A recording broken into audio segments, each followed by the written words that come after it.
Et je donne la parole à Jean-Philippe Davio pour le groupe PEC qui doit être en salle des fêtes. Oui, merci Madame la maire. Cette délibération est l'occasion de rappeler ou d'indiquer pour ceux qui ne savaient pas très précisément ce qu'est ce label Paris Europe.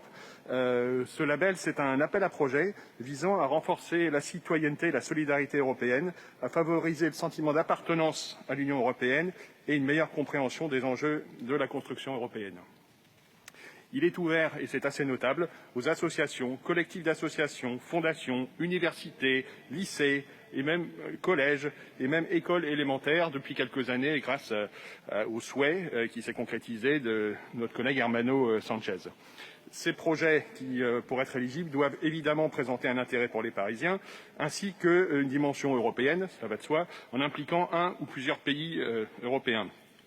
Depuis sa création en 2002, ce label a été attribué indépendamment de ceux qui vont être attribués aujourd'hui dans le cadre de cette délibération. On en est donc en 2020 à 227 projets labellisés pour un montant de subvention de 1 480 000 €. Donc c'est une action très forte de la ville et très, très concrète, évidemment, compte tenu du montant des sommes, compte tenu des sommes engagées, pardon.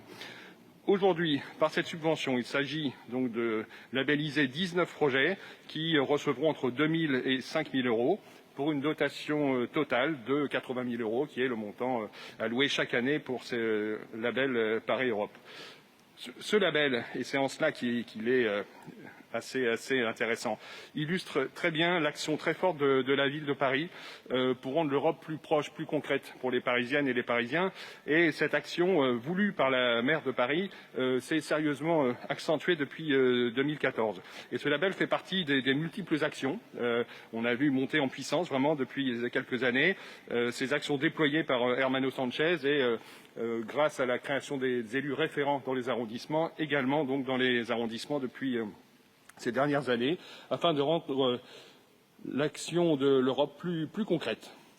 Les 19 projets labellisés aujourd'hui par cette délibération ont tous ce point commun de se concrétiser très précisément par des actions très concrètes, et c'est pourquoi je vous invite à voter massivement pour cette délibération.